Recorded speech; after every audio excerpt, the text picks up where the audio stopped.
The sacrament of confession is one of the 7 sacraments that we find in the Catholic Church, in which penitents, those that have sinned, are helped to reconcile themselves back to God. When we look at the Bible, checking Matthew 16:16 to 19 and John 20:23, also James 5:16, we find traces of how Jesus instituted this sacrament and encouraged his apostles to carry out the same. And so the early apostles, the church fathers, and all those that have passed down the lane unto this present day carry out this practice to help baptize Catholics to reconcile to God. But before somebody can go to confession, there is what we call an examination of conscience. Now, what is an examination of conscience? One examines himself in recalling the sins that he has done, and probably you can even mention the number of times that you have done it. This one can help us even by examining us through the 10 Commandments. In a certain parish, there lived a committed Christian who was faithfully and actively in all activities of the church. He actively practiced the Christian values, but participated in the Eucharistic celebration.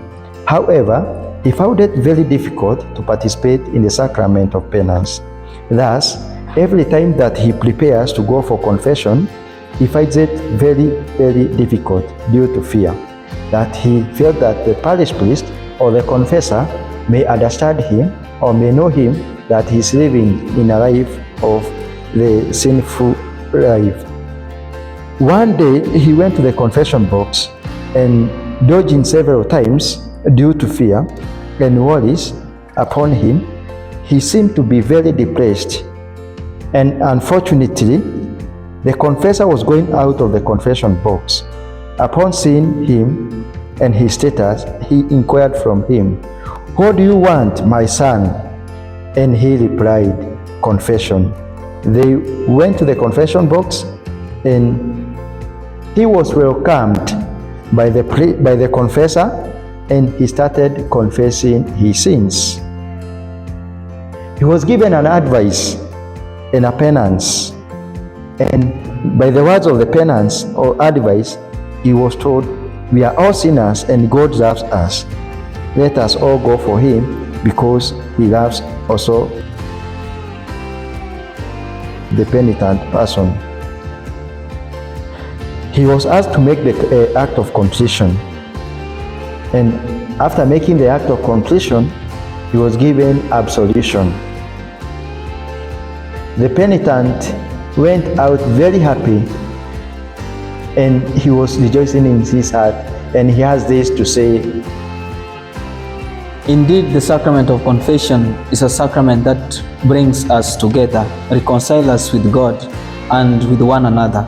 Before I went for confession, indeed, I was very depressed. I fear what the parish priest will say about me, how he will be looking about me, or what he is going to say about my commitment and the sins I'm going to confess. But in the confession, I really relieved myself from the burden of sin that has been upon me, the fears and depression. I feel relieved, and the sacrament of confession has granted me a healing and a peace of mind from all that I was suffering from. Dear brothers and sisters, it is being encouraged that the sacrament of confession is a sacrament that we encounter Christ himself, his mercy and love. Let us all join hands together, celebrate this sacrament, and then this sacrament will enable us to go back to God, reconcile ourselves with the church and the people of God. Thank you, and may God bless you as you celebrate this sacrament.